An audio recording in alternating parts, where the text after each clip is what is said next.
कृष्ण हरे हरे हरे राम राम राम हरे हरे। તો આપણે આજે ભગવદ્ ગીતા મેરેથોન નિમિત્તે ગીતા મહાત્મ્ય પર ચર્ચા કરીશું। તો ગીતાજીનું શું મહત્વ છે, વૈદિક સાહિત્યમાં સર્વશાસ્ત્રનો સાર છે ભગવદ્ ગીતા। તો શ્રી પ્રભુપાદની શિક્ષા અનુસાર આપણે આજે ચર્ચા કરીશું।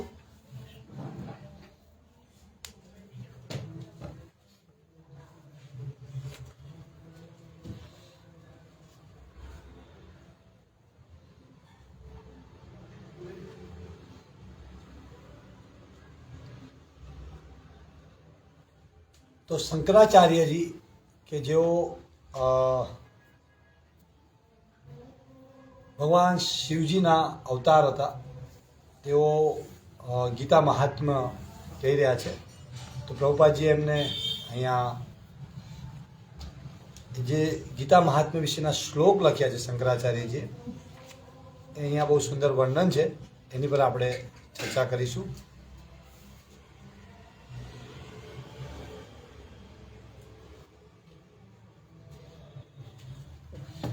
हरे कृष्णा कृष्णा कृष्णा हरे हरे हरे राम राम हरे हरे।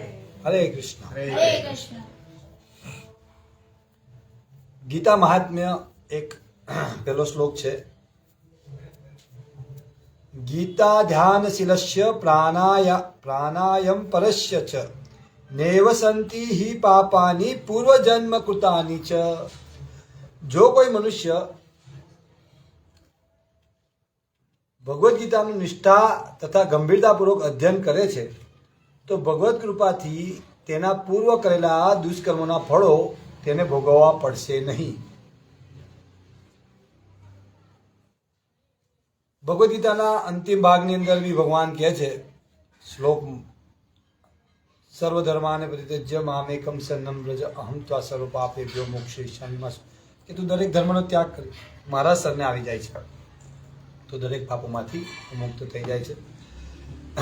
તો આટલા બધા શાસ્ત્રો છે,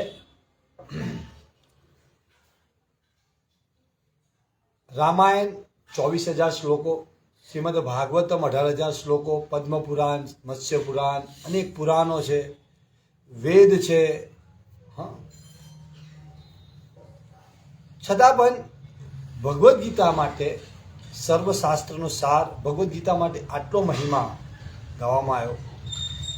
ભગવદ્ ગીતાનો મહિમા જે છે શાસ્ત્રોની અંદર એવું કહેવાય છે કે ભગવદ્ ગીતાના શ્લોક અધ્યયન કરે છે, હા, તો ક્યારે એને યમદૂતોને જોવા નથી પડતા। એનાથી આગળ એવું કહે છે કે ભગવદ્ ગીતાનો એક અધ્યાય માત્ર જો અધ્યયન કરવામાં આવે, જીવનમાં ક્યારેક એક અધ્યાય પણ અધ્યયન કરવામાં આવ્યો છે, તો પણ એ દરેક પાપોમાંથી મુક્ત થઈ જાય છે। અલગ અલગ શાસ્ત્રોની અંદર અલગ અલગ પ્રકારે ત્યાંથી આગળ એવું પણ કહેવામાં આવ્યું કે એક અધ્યાય નહીં, ભગવદ્ ગીતાનો માત્ર એક શ્લોકને પણ જો અધ્યયન કરવામાં આવ્યું છે, તો પણ એ વ્યક્તિ પાપમાંથી મુક્ત થઈ જાય છે। તેનાથી આગળ વર્ણન છે કે ભગવદ્ ગીતાનો એક શ્લોક જવા દો, ભગવદ્ ગીતાના શ્લોકની એક લીટી પણ જો તમે વાંચી છે કોઈ, તો પણ એ મોટામાં મોટા ભયમાંથી, એક લીટીની વાત જવા દો, તમે ભગવદ્ ગીતાનો એક શબ્દ પણ જો તમારે સાંભળવામાં વાંચવામાં આવ્યો છે, તો પણ તમારું કલ્યાણ છે। ભગવદ્ ગીતાના શબ્દની વાત, એક માત્રા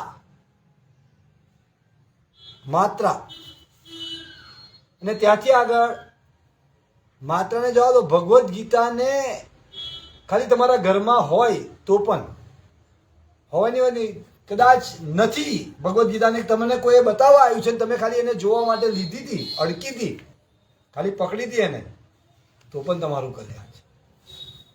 અને કદાચ તમને કોઈ ભગવદ્ ગીતા વિતરણ કરવા આવ્યું છે, તમે અડકી પણ નહીં, ખાલી દૂરથી જોઈ છે ભગવદ્ ગીતાને, તો પણ તમારું કલ્યાણ થવાનું છે. તો વિચાર કરો કે જે વ્યક્તિ ભગવદ્ ગીતાને વાંચે છે નિત્ય અને એના જીવનમાં ઉતારે તો એની તો વાત જ શું હોઈ શકે. જે નિત્યમ ભાગવત સેવા નિત્ય શ્રવણ કરે છે ભગવાનની વાણીનું, ભગવાનની કથાઓનું, તો આ મહિમા છે. જો કોઈ મનુષ્ય ભગવદ્ ગીતાનું નિષ્ઠા તથા ગંભીરતાપૂર્વક અધ્યયન કરે છે તો ભગવત કૃપાથી તેના પૂર્વ કરેલા દુષ્કર્મોના ફળો તેને ભોગવવા પડશે નહીં. હવે આ અતિશયોક્તિ લાગે ક્યારેક ક્યારેક આપણને કે આવું, તો પછી આપણે તો ઘેર ભગવદ્ ગીતા છે અને મેં તો વિતરણ કરી છે તો મારા પાપોમાંથી કેમ મુક્ત નહીં થતા? એવું કમ હશે?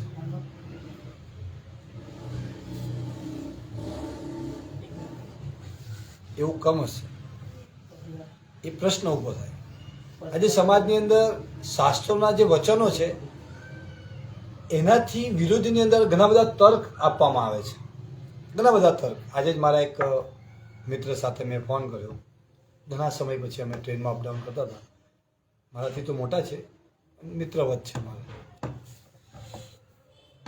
તો મેં એમને સહજ ભાવથી પૂછ્યું એમ કે આજે એકાદશી છે, તમે ભગવદ્ ગીતા કે ક્યારે ક્યારે વાંચી લઈએ? સામે જ પડી છે મારી પાસે. વાંચી ખરી તમે? તો કે ના, પૂરી નહીં વાંચી. એટલે એમનો છોકરો કેનેડા છે, તો મેં કીધું કેનેડા પહોંચી ગયા છો અત્યારે તમે? તો કે ના, જઈને આવતો રહ્યો છું. તો મેં કીધું હવે તો કે ધીરે ધીરે જઈશું પછી ધીરે થઈ રહી જઈશું. સરકારને એવું જ લાગે કે આવે છે ને જાય છે, કંઈ વાંધો નહીં. એક દિવસ એવું થશે કે અમે થઈ રહી જ જઈશું, આવીએ જ નહીં પાછા. સરકાર હોય વિચારમાં પડી એમ. તો મેં કીધું આપણે તહી બી રહેવાના નહીં, પ્રભુ જવાનું છે. આપણે જ્યાં જવાનું છે પરમાનન્ટ આગળનો કાર્યવાહી, ત્યાંનું હું, ત્યાંનું કોઈ પ્લાનિંગ કે એ કઈ તો કે ઉપરની બાજુ. મેં એવું નહીં, ઉપરની બાજુ જઈશું એવું કેવી રીતે નક્કી કરો તમે? એટલે બધાને એવું કે કોઈને એવું પૂછે કે ઉપર જતા રહ્યા, ઉપર જ જાય એવું કઈ ને કીધું. વાંચો ભગવદ્ ગીતાને, ભગવાન કહે છે હા, જેના જે પ્રકારે કર્મ છે એ પ્રકારેની એને ગતિ થશે. તો નિમ્ન પ્રકારના કર્મ છે, તમોગુણી કર્મ છે, તો એ નિમ્ન પ્રકારે. તો મેં એમને સમજાવ્યું કે 7 લોક ઉપર છે ને નીચે 6 છે ને આપણે બેઠા છે 1 છે બાજુ, એટલે 14 માળની બિલ્ડિંગ છે આ. તો એમને બહુ સરસ જવાબ આપ્યો. એ કેમિકલ એન્જિનિયર હતા, હવે તો એમને છોકરો સેટ થઈ ગયો છે ને બીજો પોતાનો બિઝનેસ શરૂ કર્યો. પણ મને કે હું જઈને આવ્યા ઉપર, કશું એવું છે નહીં એમ. 7 લોકો, હું 1 લોકો નહીં કે ઉપર. તો પેલું પ્લેનમાં બેઠા ને તેથી જોયે કે કંઈ દેખાતું તો છે નહીં. આ બુદ્ધિ છે, કુતર્ક. એટલે મેં કીધું વાત તમારી સાચી છે. તો મેં કીધું ભાઈ ચલો મને બેક્ટેરિયા બતાવો તમે. તો તમે એવું કહેશો કે માઇક્રોસોફ્ટ લો તમે તો જ દેખાય. મારે એમને જ જોવા છે, તમારે એમને એમ જોવું છે. તો કે એવું કશું છે જ નહીં ઉપર એમ. કીધું આપણને નહીં દેખાતું એટલે નથી એવું ના હોય. ઘણી બધી વસ્તુઓ છે ને એવી કે જે આપણને દેખાતી નથી. હવા દેખાય છે? નથી દેખાતી. આપણે માનીએ છીએ ને સ્વીકારીએ છીએ. મન દેખાય છે? નથી, સ્વીકાર કરીએ છીએ. કોરોના દેખાય છે? તોય માયનો તો કોરોના આવે. કોરોના જોજો, હાથ ધોયા કે નહીં ભાઈ? તમે માસ્ક બાસ્ક કરીને આવજો ભાઈ. જેને જોયું જ નહીં એની આટલી બધી વખાણ કર્યા, એટલે બધી વાતો કરી. 2 વર્ષ સુધી એની જ કથા કરી, કોરોના કથા. ભગવદ્ ગીતાની કથા કરી હોત તો કોઈ વાંધો નહોતો. પ્રભુપાદજી એવું કહેતા કેટલું જીવાય મહત્વનું નથી, કેવું જીવાય મહત્વનું છે. પણ આપણે ઓહો મારા ભાઈ 120 વર્ષના ભાઈ હતા, 120 વર્ષ જીવા, 120 વર્ષ જીવા, પણ એમને 120 મિનિટ ભગવાનનું નામ લીધું હતું, કીર્તન કર્યું હતું, ભગવાનની કથા સાંભળી હતી, તો એ મહત્વપૂર્ણ છે. પણ એની વ્યાખ્યા જ આપણને નહીં ખબર, કેમ કે આપણે એવું શ્રવણ જ નથી કર્યું. જ્યારે આપણે ગીતા મહાત્મ્ય શ્રવણ કરીએ તો આપણને ખબર પડે ને કે ગીતાજીનું શું મહત્વ છે.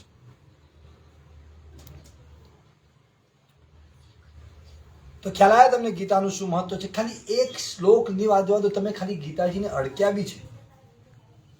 એટલે આપણને એવી વરિષ્ઠ ભક્તો દ્વારા નિર્દેશ આપવામાં આવે કે સામેવાળો લે કે ના લે, એને એકવાર તમે હાથમાં આપો ભગવદ્ ગીતા. કરંટ આવશે એને, કરંટ આવે ભગવદ્ ગીતા.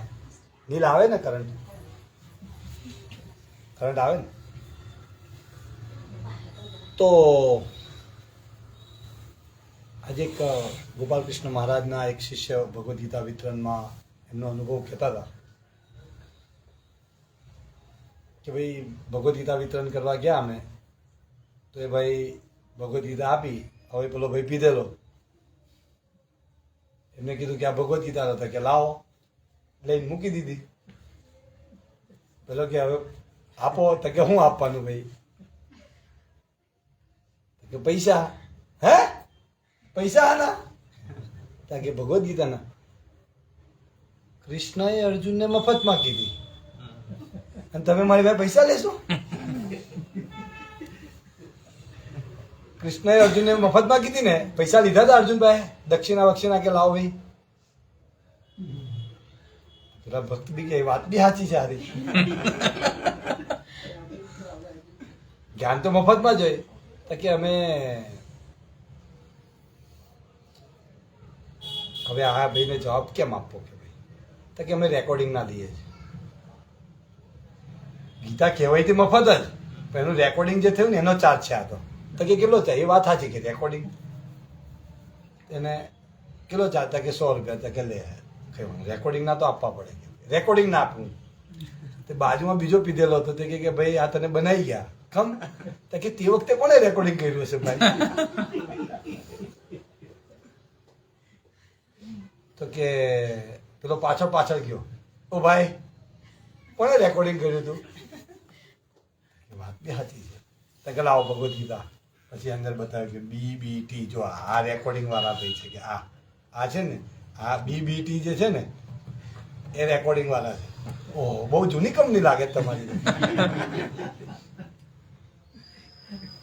બહુ જૂની કંપની છે. અમે સાંભળ્યું નહીં, પણ નામ કોઈ દિવસ. જૂની છે ને એટલે જ નહીં સાંભળ્યું તમને. એટલે પોઈન્ટ એ છે કે લોકોને, માતાજી થોડા સતીશભાઈ થોડા તમે આવી જાઓ. હા, જગદીશભાઈ ની આગળ આવી જાઓ. આગળ આવી જાઓ. બસ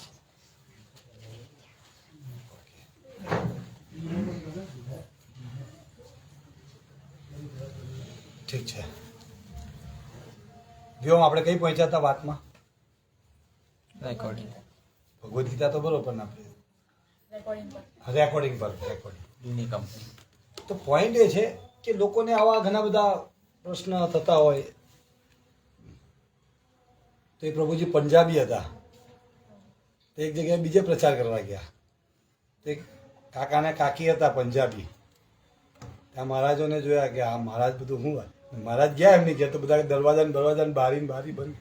કમ કે નાગપંચમી છે, કે હારા નાગબાગ લઈને આવ્યા છે આ આવી આ ચોપડીઓ આટલો તો બધા કાકાએ 100 રૂપિયા આવીને બહાર હા ના આપો છો? કે નાગને દૂધ પીવડાવી દેજો તમે, મહારાજ જાઓ. તે દિવસ નાગપંચમી હતી. કીધું કે અમે નથી ભાઈ. પંજાબીમાં કહેતા હતા કે અમે ભગવદ્ ગીતા લઈને આવ્યા છે, તમે આ ચોપડી લઈ લો. ચોપડી તો લીધી. પેલા પ્રભુજીને પાછું શું થયું, તો એ ગયા થઈ પાછા, કે તમારો મોબાઈલ નંબર ને તમારું નામ આપી દો. કે તો પાછા દરવાજાની બારી ખોલી દીધી, તે પાછી બંધ કરી. કે હા કે નાગને પાછા બોલશે આપણું નામ થઈ ક્યાં આમના તરફે 100 રૂપિયા.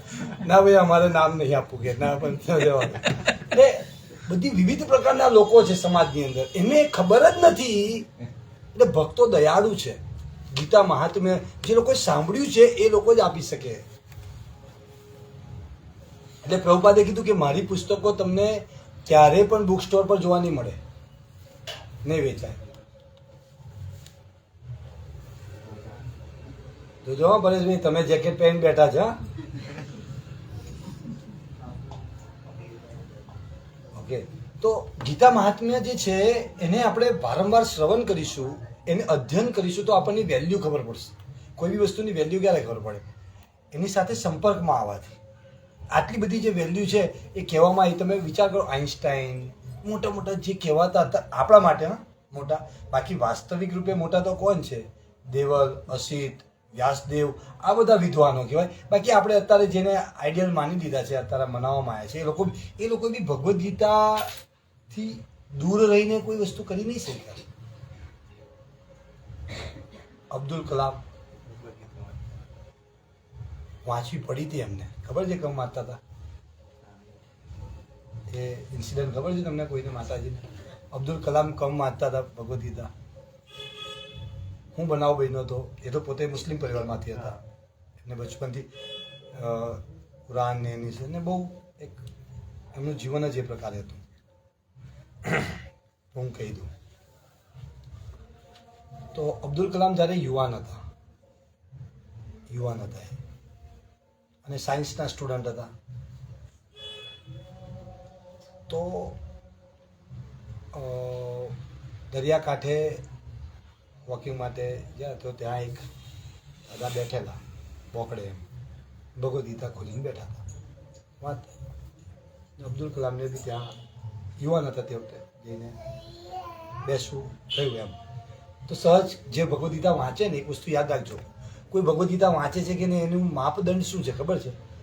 જે વાંચતું હશે ને એ બોલ્યા વગર નહીં રહે ભગવદ્ ગીતાની વાત. ગમે તેવો બેઠો હોય ને આજુબાજુ એને કીધા વગર નહીં રહે, એને કહેશે જ વાંચી છે ભગવદ્ ગીતા, તમે વાંચો એક વાત, આવું કહેશે જ એ વ્યક્તિ, નહીં રહી શકે. આ જ્ઞાન એવું છે.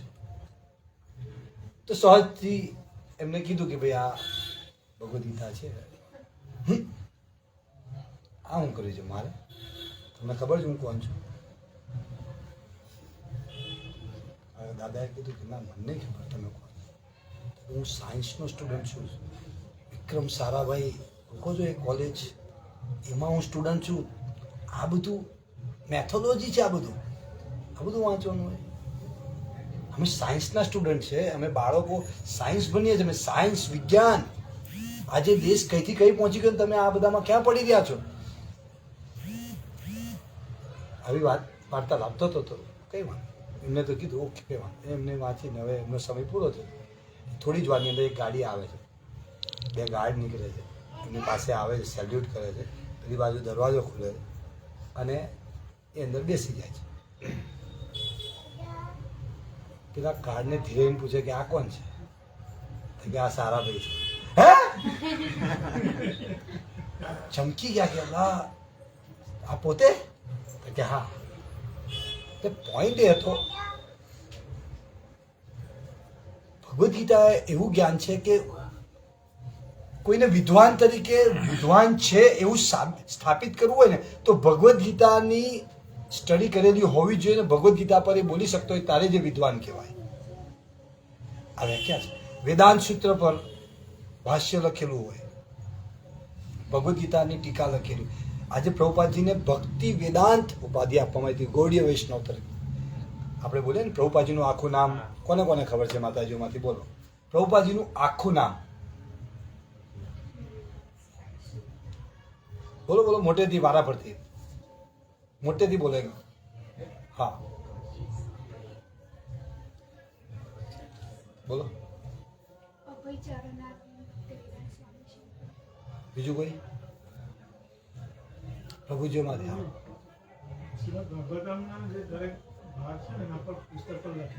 હા બોલો ને. હા તો અમને જણાવો હવે તમે, કારણ કે વાંચો એટલે કહેવું તો પડશે. જે સાંભળતા હોય તેમના માટે જે મોટેથી બોલતો અનુવાદ અને ભાવાર્થ.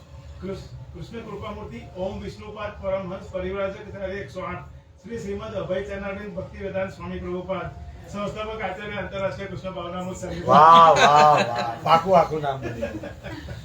યસ, સાધુ સાધુ. આજે મોટા બાળક માટે સાધુ સાધુ. તો પોઈન્ટ એ છે કે આ પ્રભુપાદ છે ભક્તિ વેદાંત કીધા એમને, એમને ભગવદ્ ગીતા પર ટીકા ભાગવતનું લખ્યું. તો વિદ્વાન એને કહેવાય. આજે કહેવાતા ઘણા બધા વિદ્વાનો આપણે કહી રહ્યા છે, પણ એ વિદ્વતા નથી એમની અંદર. વિદ્વતા કોને કહેવાય? કોઈ વ્યક્તિના વાસ્તવિક જે વિસ્મૃતિ થઈને એને સ્મૃતિ કરાવે ને એ વિદ્વાન કહેવાય. પ્રભુપાદજી ધર્મની વ્યાખ્યામાં બતાવે છે, હિન્દુ મુસ્લિમ શીખ ઈસાઈ બધા ધર્મ નથી. ધર્મની વ્યાખ્યા શું છે કે ભાઈ જે વાસ્તવિક જે ઈશ્વર છે, ચલો અત્યારે આપણે કૃષ્ણ તરીકે નહીં, પણ જે પરમ છે એની અંદર પ્રેમ ઉત્પન્ન કરે જે ક્રિયા, જે ક્રિયાથી તમને પરમ જે છે, પરમ ભોગતા છે, પરમેશ્વર છે, એની અંદર જ્યારે પ્રેમ ઉત્પન્ન કરે જે બી ક્રિયા હોય, એ ઇસ્લામિક હોય, એ જૈનિઝમ હોય, એ બુદ્ધિઝમ હોય, એ હિન્દુઇઝમ હોય, જે બી તમે પ્રક્રિયાને પાલન કરતા હોય, પણ જો તમને પરમ ઈશ્વરની અંદર જ્યારે પ્રેમ અનુરાગ ઉત્પન્ન નહીં થતો, એની અંદર આસક્તિ ઉત્પન્ન નહીં થતી, તો એ ધર્મ નથી. આ પ્રભુપાદજી બહુ સરળ, સટીક, સ્પષ્ટ. તો એ ગીતાથી ખબર પડે, સંબંધ જ્ઞાન ખબર પડે છે ભગવદ્ ગીતા દ્વારા. સંબંધ, અભિધેય અને પ્રયોજન, તને ત્રણ વસ્તુ ભગવદ્ ગીતાની અંદરથી આપણને મળે છે. તો આ ગીતા મહાત્મ્યની ચર્ચા ચાલી રહી છે કે ગીતાનું મહત્વ શું છે. આટલી બધી તમે વિચાર કરો કે વડાપ્રધાન અત્યારના આપણા ક્યાં આગળ જઈને એમને ભગવદ્ ગીતા આપી હતી? વિદેશમાં. ક્યાં પણ? કયો દેશ હતો એ? કોને ખબર છે? માતાજીઓને આપને ખબર છે ક્યાં આપી હતી? નહીં ખબર? સતીશભાઈ તમને ખબર? કોને ખબર છે? હા બોલો વિમલભાઈ, તમે જાપાન. ત્યાં વડાપ્રધાન કે રાષ્ટ્રપતિ? પ્રમુખ, રાષ્ટ્રપતિ.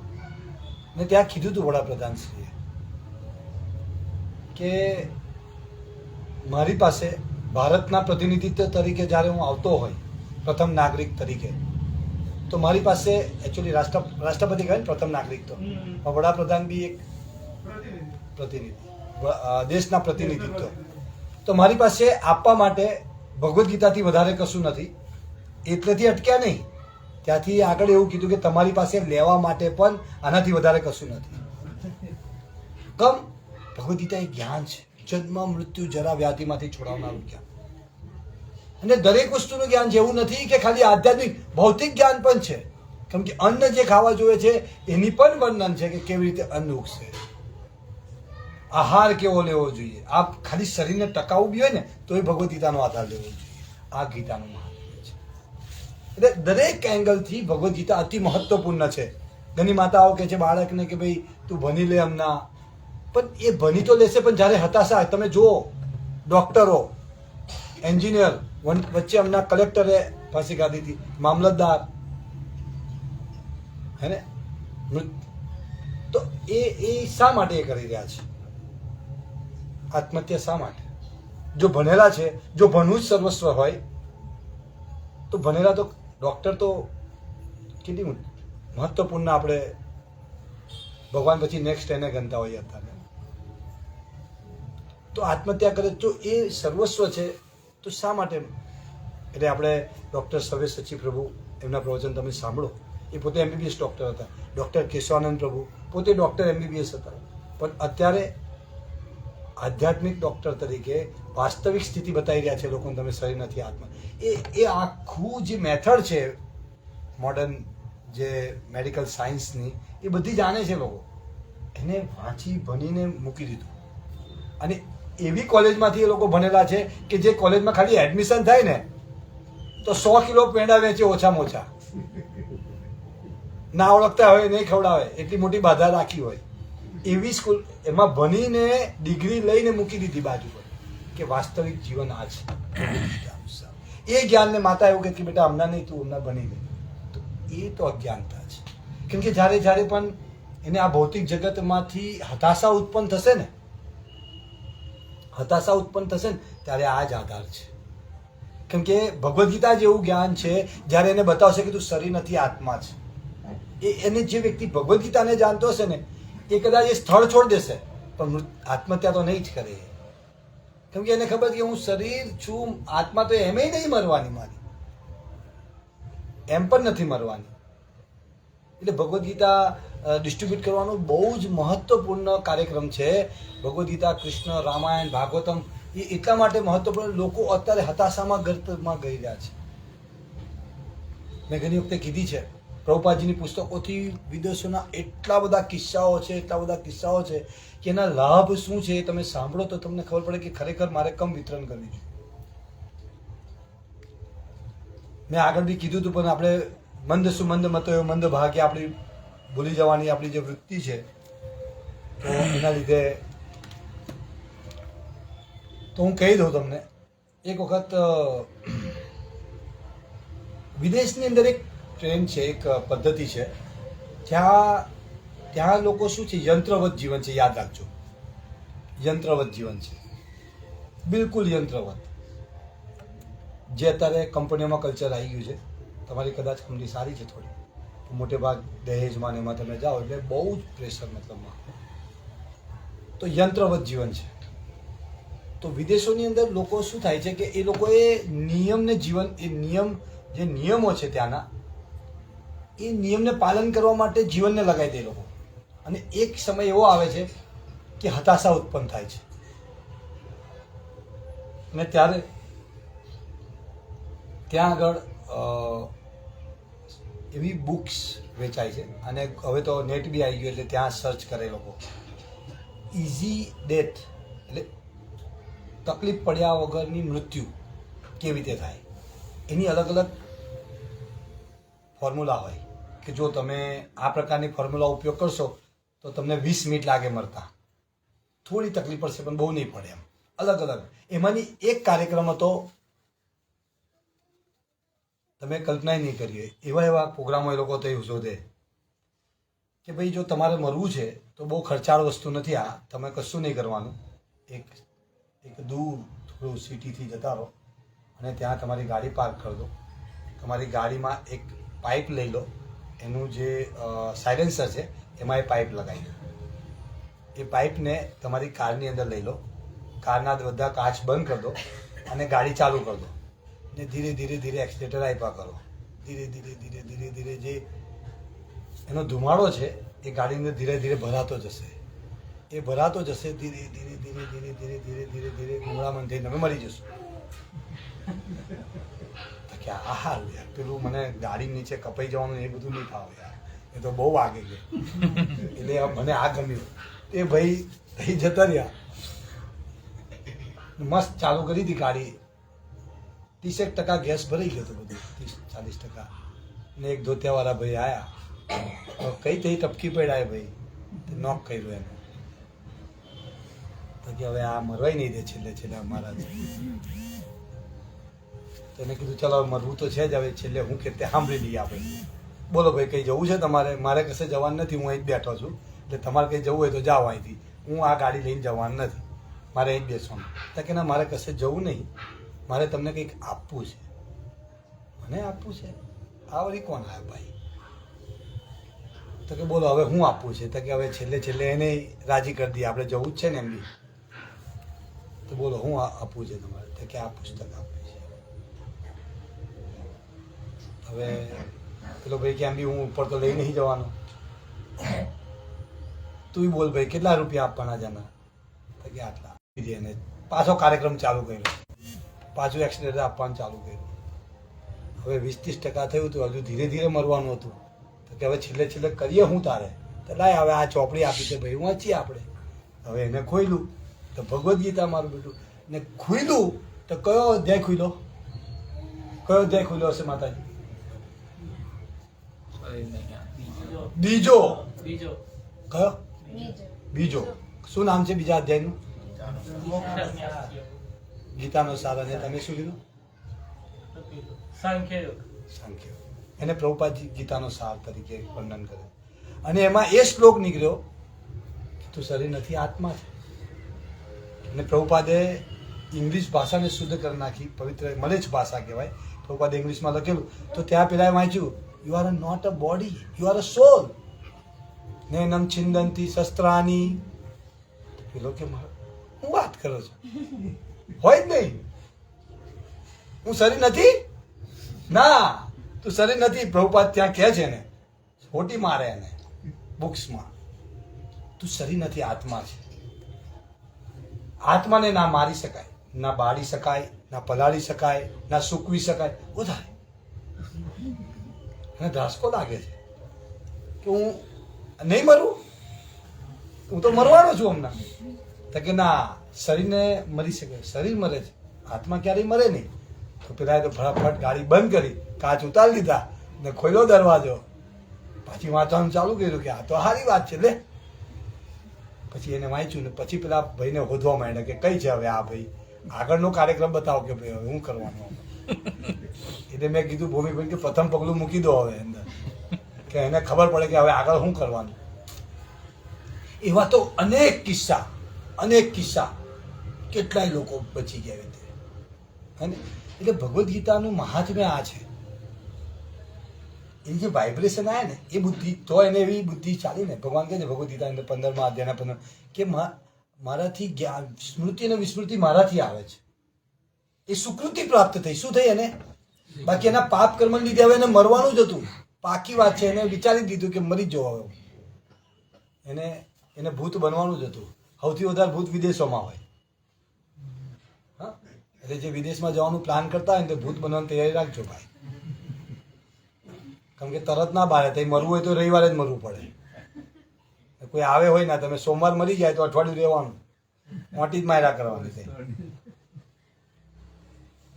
કેમ કે એવું વર્ણન છે શાસ્ત્રમાં કે જ્યારે કોઈ જીવાત્મા દેહ ત્યાગ કરે છે તો એને સૌથી પ્રિય વસ્તુ છે ને એને પ્રાપ્ત. સૌથી પ્રિય શું હોય?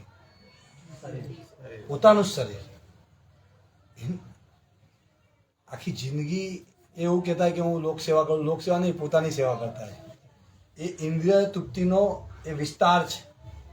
એ વિસ્તાર છે. એ વિસ્તાર છે ઇન્દ્રિય તૃપ્તિ માટે.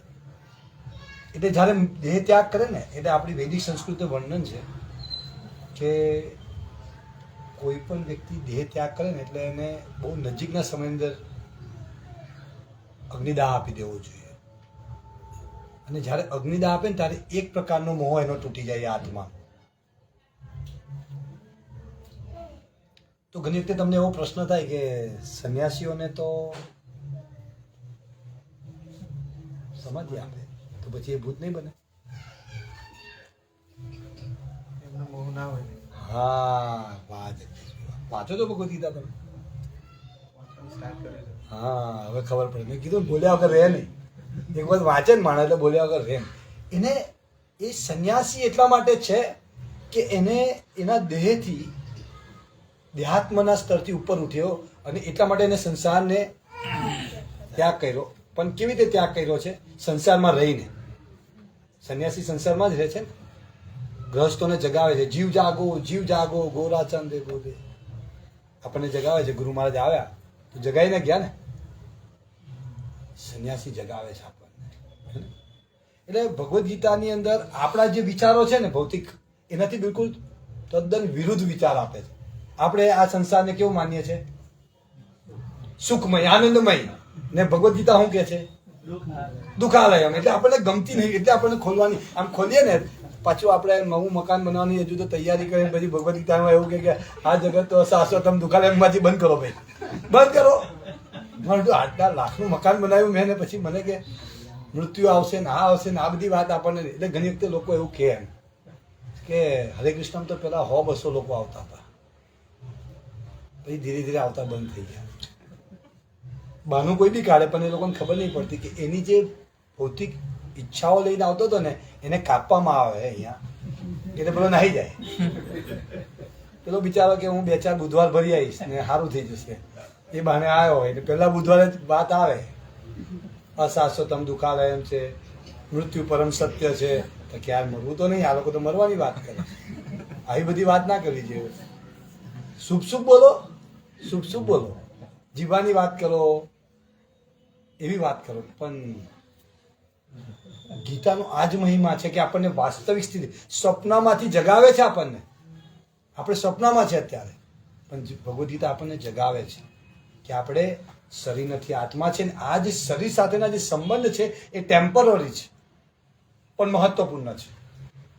આ જે શરીર સાથેના સંબંધ છે અત્યારે પત્ની માટે પત્ની મહત્વપૂર્ણ છે જ્યારે એ ભક્ત છે. જે પુત્રના માતા પિતા ભક્ત છે તો એના માટે મહત્વપૂર્ણ સંબંધ છે, એ બેસ્ટ છે, સારું છે. એટલા માટે આ ભૌતિક જગતની અંદર જે આ દેહાત્મ આપણને મળ્યો છે દેહ, એ દેહ ત્યારે મહત્વપૂર્ણ બની જાય છે કે જ્યારે આપણે કૃષ્ણ ભક્તિ કરીએ છીએ.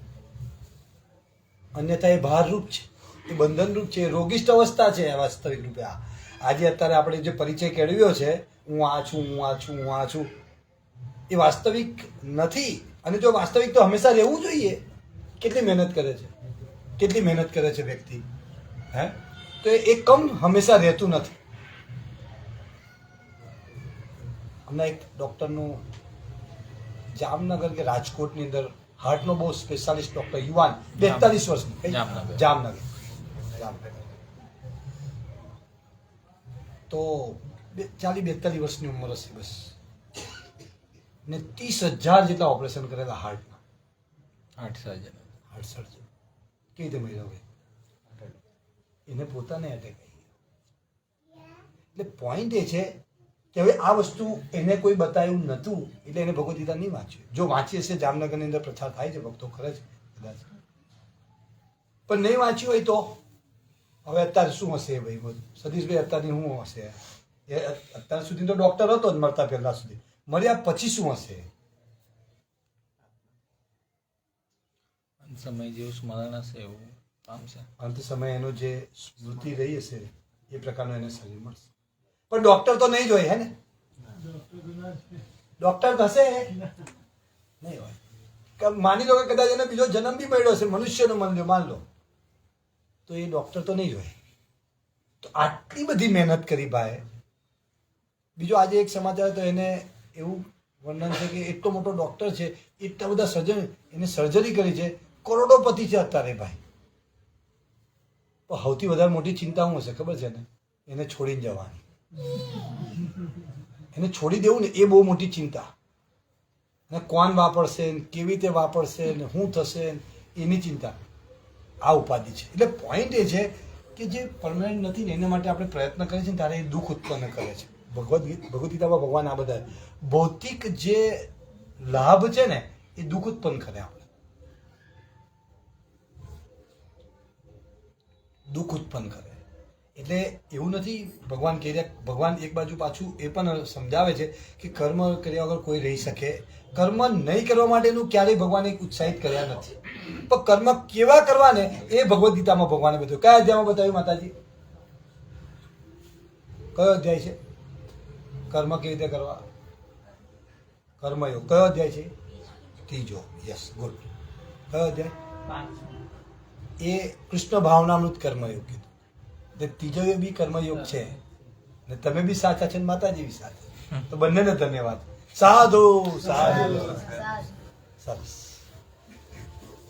મેં કીધું વાંચ્યું હશે તો બોલ્યા વગર રહી નહીં શકે વ્યક્તિ પણ વાંચ્યું નહીં તો બોલે જ નહીં તો ભગવદ્ ગીતાનું મહાત્મ્ય એ છે કે ભગવદ્ ગીતા એ આપણને આપણી વાસ્તવિક સ્થિતિ બતાવી દે છે એટલે જે ડર છે આપણો એ ડર હટાવી દે છે એ ડર હટાવી દે જો જે વ્યક્તિ નિત્ય ભગવદ્ ગીતા અનુસારનું જીવન જીવે છે તો એ બધું જ જો એક ભક્ત હોય છે ને એક અભક્ત હોય છે તો બંને જીવતા સરખી રીતે જ દેખાશે પણ બંનેની સમજમાં ફેર હશે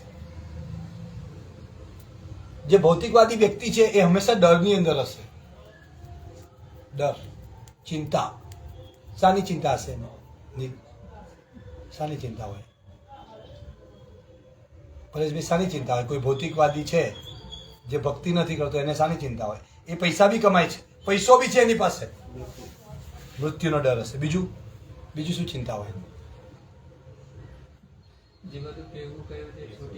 છૂટી જવાની પછી બીજું શું ચિંતા હોઈ શકે માતાજી ક્યાં જઈશું એનો ડર હોય એનો ડર હોય કારણ કે બીજાને જતા જોઈએ ને બીજાને મરતા જોઈએ ત્યારે આપણને બીક લાગે ને મારો મિત્ર હતો વકીલ ભગવદ ગીતા આપી હતી મેં પછી તો બહુ સક્સેસ સરકારી વકીલ તરીકે બન્યા હમણાં જ બીજા મિત્ર એના મળ્યા અમે બેઠા મને કહેતા હતા કે જ્યારે એને મરી ગયો ને ભાઈ તો સૌથી વધારે બીક કોને લાગી હતી ખબર છે જે છેલ્લી ક્ષણોમાં એની સાથે ચા પીને ઊભા થયા હતા ને એ લોકો એટલા બધા ગભરાઈ ગયા હોય જ નહીં અમને તો મારી જોડે જ હતો એનાથી વાત જવા દો એનાથી વધારે વાત એ પોતે જ દવાખાને જાય છે ડૉક્ટર જો ચર્ચા કરી ડૉક્ટરે એવું કીધું કે ECG કાઢી લે તમે હોઈ જાઓ નર્સે એવું કીધું કે પટ્ટો બટ્ટો કાઢ નાખો બધું કાઢીને મૂકે છે હવે પેલા ભાઈને હુડાયા અને ECG ને પેલા લગાવે ને બધું તે લગાવવા જાય છે તે જોયે તો પેલા ભાઈ છે જ નહીં પેલી ગભરાઈ ગઈ આ શું થયું હમણાં તો વાત કરતા હતા મારી જોડે ભાઈ નાઈ ગઈ નર્સ ત્યાંથી એટલે સૌથી મોટું જે આશ્ચર્ય છે એ શું છે ખબર છે યુધિષ્ઠિર મહારાજને કોને પ્રશ્ન પૂછેલો યક્ષ પ્રશ્ન કહેવાય એને ખબર છે માતાજી કયો પ્રશ્ન હતો એ સૌથી મોટું આ ભૌતિક જગતનું આશ્ચર્ય શું છે? આશ્ચર્ય શું છે ખબર છે કોઈને? કોને કોને નહીં ખબર એ હાથ, હવે આપણે ઊંધું પૂછવું પડે. કોને કોને નહીં ખબર તે હાથ ઉપર કરો એમ. ઓહો, આ તો બધા બહુ છે. ખબર વાળા કેટલા છે? 2. બીજું કોઈ નહીં? હા, વિમલભાઈ આપણે પૂછીએ. યુધિષ્ઠિર મહારાજ કહે છે કે આ દુનિયામાં સૌથી આશ્ચર્યજનક વસ્તુ એ છે કે મનુષ્ય હંમેશા એવું સમજે છે કે મારું મૃત્યુ નથી આવવાનું, હું હંમેશા અહીંયા રહું. બોલો, તમે કઈ રીતે કહેશો? લોકો રોજ બધાને મોટતા જુએ છે, પણ એને પોતાને એવું લાગે છે કે હું મરવાનો નથી. આ આશ્ચર્ય છે. આપણે બધાની સ્મશાન યાત્રામાં બી જઈએ, એને મૂકીને બી આવીએ ને પાછા હતા તૈના થઈ. પ્રશ્ન થવો જોઈએ ને કે એ ગયો છે તો આપણો વારા ફરતી વારો, મારા પછી તારો. એ ભાઈ કહેતો જાય છે પણ આપણે સાંભળતા નહીં. તું આજે મને મૂકવાય, તને કાલે મૂકવા આવશે કોઈ. ચાલ્યા જ કરવાનું, વર્ષોથી ચાલતો આવ્યું છે આ તો. પણ આપણે તોય હજુ વિશ્વાસ નહીં થતો. આ આશ્ચર્ય છે, આ આશ્ચર્ય છે. એક બકરી બીજી બકરીને કપાતા જોવે છે તો એ ઘાસ જ ખાયા કરે કે એને કાંઈ મને તો કંઈ નહીં થાય, હું તો અજર અમર આવી છું, તો ખાયા કરે. પણ બીજી બકરીઓ તો બુદ્ધિશાળી શું કરે? એની ભાગી જાય. એમાં એક કથા છે, 5 મિનિટ છે આપણી પાસે. આ બધું રિપીટ થાય છે. નવા હોય એના માટે નવું છે. જૂના હશે તો કે યાર આ તો મને ખબર જ છે, પણ ખબર છે તો પણ આપણે એવું કરતા નહીં. ભાગતા નહીં. હા, તો થયું હતું એવું કે એક રાજ્ય હતું. એ રાજ્યની અંદર એક નિયમ હતો. એ રાજ્યનો નિયમ એવો હતો કે રાજા તે રાજ્યમાંથી કોઈ ના બને. બહારથી કોઈ ફરતો ફરતો આવે ભાઈ પકડીને બેહાડ દેવાનો રાજા તરીકે. કોઈ બી ચાલતું ફરતું ગયું હોય એને પકડીને બેહાડ દે, રાજા બનાવી દે. આ રીતે 5 વર્ષે એ રાજા બદલી નાખવાનો. 5 વર્ષ સુધીની રાજા. દર 5 વર્ષે આ રીતે રાજા પકડી લાવે. પછી એ 5 વર્ષ પૂરા થાય પછી એ રાજાને શું કરે ખબર છે? નહીં ખબર? એવું કરે એ લોકો કે તેનું મંત્રીમંડળ હોય, એ રાજાને પકડી ને એક એવી જગ્યાએ મૂકી આવે લોકો કે તેથી એ રાજા પાછો જ ના આવી શકે. 5 વર્ષ સુધી આનંદ જ આનંદ, ખૂબ ખાઓ પીઓ મજા કરો આનંદ. 5 વર્ષનો પૂરો થાય એને કહે ના કે હવે આજે છેલ્લો દિવસ છે રાજા તમારે, સવારે ઉઠે ત્યારે જ સીધા હોય. આવું વર્ષોથી ચાલ્યા કરતું. પણ કરજણનો એક ભક્ત એવી રીતે જતો જતો તે પહોંચી ગયો. હવે એ બુદ્ધિશાળી એને આવી વાર્તા સાંભળી નહીં આવી. એટલે એને પૂછ્યું કે કેમ મને રાજા બનાવો? કે રાજા કોઈ છે નહીં. એટલે રાજા કોઈ છે નહીં તો આટલા વર્ષોથી રાજ્ય ચાલે છે, આગળના રાજા કઈ ગયા? એને વિચાર લીધું કે અત્યારે આ લોકો મને જવાબ નહીં આપે, હવે રાજા બની જાવ તો આપણે. રાજા બની ગયા એટલે મંત્રીમંડળને પૂછે એટલે જવાબ તો આપવા જ પડે. રાજા બન્યા એટલે આપવા પડે. રાજાએ પૂછ્યું કે આગળના રાજા કઈ જાય ભાઈ? 5 વર્ષે તમે બદલી દો છો તો આગળના રાજા જાય કઈ? કે હવે આ રાજા બુદ્ધિશાળી આયા, હવે એને તો કેવું જ પડે આપણે, રાજા છે એટલે ના ના કહેવાય. તો કે રાજા આમાં આવું હોય કે 5 વર્ષ પૂરા થાય એટલે આપણે એમને મૂકી આવીએ કે અંદર એ જગ્યા અમે નિશ્ચિત કરેલી છે વર્ષોથી. સારું, તો સારું જ કહેવાય. હવે તમારો નિયમ છે એટલે કોઈ વાંધો નહીં. પછી રાજાએ થોડું રાજ કર્યું પાછું. પછી તરત પાછળ બુદ્ધિશાળી કે અત્યારે બધું તરત નહીં કહી દેવાનું. પછી 6-1 મહિના વીત્યા કે એ રાજાને કઈ મૂક્યા આવો, મારે જોવું પડે, મારું રાજ્ય કહેવાય ભાઈ, મારે બધું ધ્યાન રાખવું પડે કોણ કઈ જાય મૂક્યા આવો. કે હા ભાઈ હવે લઈ જવા પડે, ચાલો ઘોડો કાઢો તારે. રાજા તો ગયા, બહુ સારું બહુ દૂર એ તો તેથી પાછું અવાય એવું નહીં કે અઘરું છે આ તો, મને હોય મૂકી આવવાના છે. તો એ બુદ્ધિશાળી હતું. એને એવું કીધું કે કઈ વાંધો. એને શું કર્યું, ધીરે ધીરે ત્યાં 2-4 રાણીઓ મૂકી દીધી. રાણી જોડે પાછા એના સેવકો મૂક્યા, આ કર્યું, મહેલ બનાવ્યો, બધું ચાલુ કરી દીધું. થઈ હવે રાજાનો આદેશ છે એટલે નાઈ ના કહેવાય મારું, બધું જ કરી દીધું. ને છેલ્લે રોડ હોય બનાવી દીધો. છેલ્લા વર્ષો બાકી હતા તારે પછી એને કોઈ ચિંતા કમ ચિંતા નથી, વ્યવસ્થા ઊભી કરી દીધી એટલે પછી એ તો ઊંઘી ગયા ને એને ખબર હતી કે કાલે આ લોકો મૂકવા જવાના હતા, કે આપણે બધું તૈયાર જ છે, આપણે કોઈ ચિંતા નથી. અને રાજા હતો કરજણનો, કેમ કે એને ખબર હતી કે આપણે આ શરીર છોડીને જવાનું જ છે, એટલે પુસ્તક વિતરણ કરવા ચાલો, મંગળા આરતી ચાલો, માળા કરી લો, આ બધી તૈયારીઓ આ કહેવાય. શું કહેવાય? માળા કરી લેવી, મંગળા આરતી કરી દેવી, પ્રસાદ ખાઈ લેવો, પાપ નહીં કરવા, હા આ બધું ચાલુ કરી દે માણસ. કે પૂછે ને કે ભાઈ બધા આગળના કઈ ગયા, કે તો શરીર છોડીને ગયા, કઈ ગયા તો કે ખબર નહીં, તો પાછા ના આવી જગ્યાએ મૂકી આવ્યા, કે એ અઘરું, એટલે આપણે માળા કરી લો ભાઈ, આપણે મંગળા આરતી કરી લો, નહીં તો મૂકી આવશે. ને પ્રભુપાદ હમણાં પ્રવચનમાં 2 દિવસના પહેલા કહેતા હતા કે મૃત્યુ બાળપણ નથી જોતી, કે નથી યુવાની જોતી, કે નથી ઘડપણ જોતી. એના ઘેડા ઘેડા રહી જાય, યુવાન જતા રહે, બાળકો જતા રહે. બાળકોને એવું કે બધા નાના હજુ નાનો છે, હમણાં ભક્તિ ના કરતો હો ભાઈ, પણ ખબર નહીં નાના હોય ઉપડી જાય, કે ત્યાં ગણપતિ ડૂબાડવા ગયા, ડૂબી ગયા, કરંટ લાગીને જતા રહ્યા, કેટલું સાંભળે નહીં સાંભળતા જતા રહે. તો પોઈન્ટ એ છે કે આ બુદ્ધિમાન વ્યક્તિ કહેવાય છે, કે જે જોવે છે કે બીજા લોકો ગયા છે, તો આપણે એવી તૈયારી કરતો કે આપણે ટેન્શન ના લેવાનું. હા, એટલે આપણે હરે કૃષ્ણ મંત્ર જપ કરી લેવા, માળા કરી લેવાની, એકાદશી ઉપવાસ કરી લેવાનો, ભગવદ્ ગીતા વાંચી લેવાની, પુસ્તક વિતરણ કરી દેવાની, એ જે બી શાસ્ત્ર નિયમો છે પાલન કરી દો, આપણે તૈયારી કરી દો, આપણે નવું મહેલ બનાવી દો ત્યાં. તો ભગવદ્ ગીતા બહુ મહત્વપૂર્ણ ગ્રંથ છે અને ખૂબ મહાત્મ્ય છે. આગળ એક શ્લોક છે, મલિને મોચનમ પુંસા જલમ સ્નાનમ દિને દિને. મલિને મોચનમ પુંસા જલમ સ્નાનમ દિને દિને, સકૃત ગીતામૃતમ સ્નાનમ સંસાર મલ નાશનમ. તો શું અર્થ છે એનો? કે જળમાં સ્નાન કરીને મનુષ્ય હંમેશા પોતાને સ્વચ્છ કરી શકે છે. બધા નાય છે ને? બધા નાય છે. સારું છે આપણે દુબઈમાં નથી. પણ ભગવદ્ ગીતા રૂપી પવિત્ર ગંગાજળમાં જો કોઈ એકવાર પણ સ્નાન કરી લે તો તે ભવસાગરની મલિનતાથી હર હંમેશ મુક્ત થઈ જાય છે, શુદ્ધ કરી દે ભગવદ્ ગીતા. આ એવું ગંગાજળ જેવું. ગંગાજળ તો ભગવાનના ચરણમાંથી આવે છે, ભગવદ્ ગીતા મુખમાંથી આવે છે. હાલાકી ભગવાનનું મુખ અને ચરણમાં કઈ અંતર નથી, ભગવાન તો દિવ્ય છે. ગીતા સુગીતા કર્તવ્યામ કિમ અન્ય શાસ્ત્ર વિસ્તરે, યા સ્વયં પદમ નાભશ્ય મુખ પદમાદ વિનિસુતા. ભગવદ્ ગીતા ભગવાનના મુખ કમળમાંથી ઉદ્ભવી હોવાથી મનુષ્ય માટે અન્ય વૈદિક સાહિત્ય વાંચવાની જરૂર રહેતી નથી.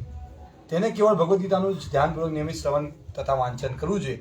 આ યુગમાં લોકો સાંસારિક કાર્યોમાં એટલા બધા વ્યસ્ત હોય છે કે તેઓ સમસ્ત વૈદિક સાહિત્યનું અધ્યયન કરી શકે નહીં, પરંતુ આ જરૂરી પણ નથી. આ એક ગ્રંથ ભગવદ્ ગીતા જ પર્યાપ્ત છે, કારણ કે તે સમસ્ત વૈદિક ગ્રંથોનો નિચોડ છે, અને ખાસ તો એટલા માટે કે તે પૂર્ણ પુરુષોત્તમ પરમેશ્વર પોતે કહી છે. જેમ કહેવામાં આવ્યું છે,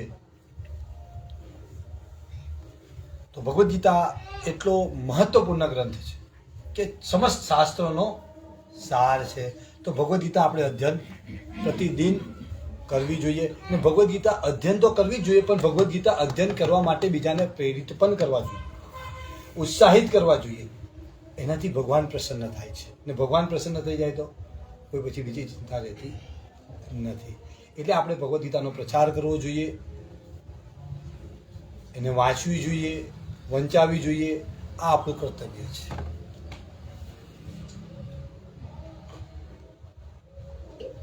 આપણે એકેશ્વરવાદની અંદર માનનારો વર્ગ છે. ઘણી વખતે આપણને પ્રશ્ન આવા કરતા હોય બીજા અન્ય કહેવાતા ધર્મના લોકો કે ભાઈ તમે તો આટલા બધા દેવતાઓને માનો, તમારા આટલા બધા ભગવાન છે, અમારે તો એક જ છે. તો ભાઈ અમારે બી એક જ છે, બધાને એક જ હોય. એકમ શાસ્ત્ર દેવકી પુત્ર ગીતમ, શંકરાચાર્યજી કહે છે. એકમ શાસ્ત્ર દેવકી પુત્ર ગીતમ, એકમ દેવો દેવકી પુત્ર એવમ, એકમ મંત્ર તસ્ય નામાની યાની, કર્માપ્યમ એકમ તસ્ય દેવસ્ય સેવા. તો શું છે એનો અર્થ? આ વર્તમાન યુગમાં લોકો એક શાસ્ત્ર, એક ઈશ્વર, એક ધર્મ, એક વ્યવસાય માટે અતિ ઉત્સુક છે. તેથી એકમ શાસ્ત્ર દેવકી પુત્ર ગીતમ કેવળ એક જ શાસ્ત્ર સમગ્ર વિશ્વ માટે માત્ર એક જ શાસ્ત્ર ભગવદ્ ગીતા રહેવા દો. એકો દેવો દેવકી પુત્ર એવ સમગ્ર વિશ્વ માટે માત્ર એક ઈશ્વર શ્રી કૃષ્ણ હોય. એકો મંત્ર તસ્ય નામાની યાની અને માત્ર એક જ મંત્ર એક જ પ્રાર્થના હોય તેના નામનું કીર્તન. એ શું છે? હરે કૃષ્ણ હરે કૃષ્ણ કૃષ્ણ કૃષ્ણ હરે હરે હરે રામ રામ રામ હરે કર્માપ્યકમ તસ્ય દેવસ્ય સેવા અને માત્ર એક જ કાર્ય હોય ભગવાનની સેવા. આ ભગવાનની સેવા છે. ભગવાનના નામનો જપ કરવો, ભગવાનનું કીર્તન કરવું, ભગવાનના નામનો પ્રચાર કરવો, ભગવાનના પુસ્તકોનું વિતરણ કરવું, આ ભગવાનની સેવા છે. તે કરવું જોઈએ. એનાથી આપણે જન્મ મૃત્યુ જરા વ્યાધિ દુઃખ દોષાનું દર્શનમ, જન્મ મૃત્યુ જરાધિમાંથી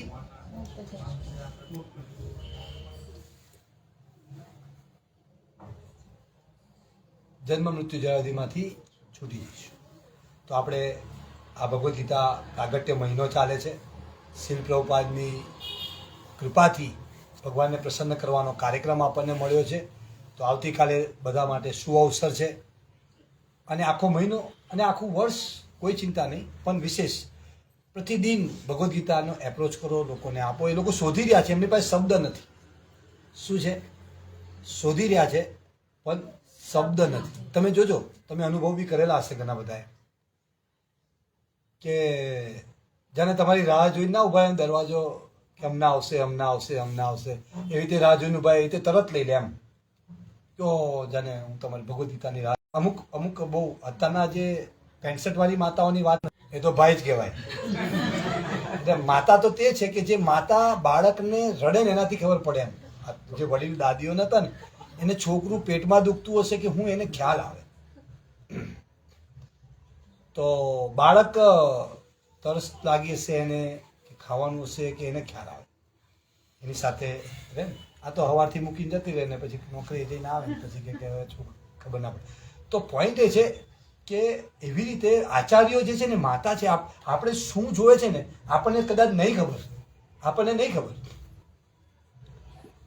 ચલો કોણ આમાંથી બેઠેલું છે જે ભગવદ્ ગીતા દુકાનમાં લેવા ગયું હોય ને લઈને ભક્ત બન્યું હોય એવું, હોદવા ગયું હોય એવું, કે ભગવદ્ ગીતા લાવો, મને ભગવદ્ ગીતા જોઈએ છે, હું કેટલા વર્ષોથી હોદું છું?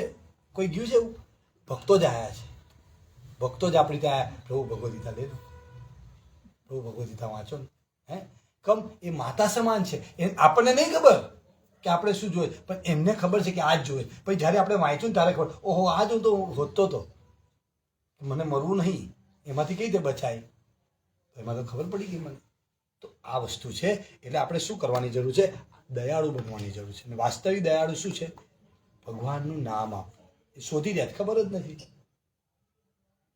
જે લોકો જપ કરી રહ્યા છે એ લોકોને પૂછો, જગદીશભાઈ તમે જ્યારથી જપ કરો છો એના પહેલાંનું જીવન ને એના પછીમાં શું અંતર છે? તમને એવું લાગતું હતું કંઈક ખૂટે છે એવું? જ્યારે જપ કરે ત્યારે એવું લાગે ને કે હા યાર આ જ વસ્તુ તો હું શોધતો હતો, પણ શબ્દ નહોતા. એવું નથી. દરેક જીવાત્મા શોધે છે, દરેક જીવાત્મા શોધે છે, પણ એની પાસે શબ્દ નથી. એટલે આપણે શબ્દ આપી દેવાના કે આ છે ભાઈ, આ જ. તો આપણે આપીએ બધાને, ભગવાનને પ્રાર્થના કરીએ કે આપણને એવી પ્રેરણા કરે, આપણને એવી શક્તિ આપે.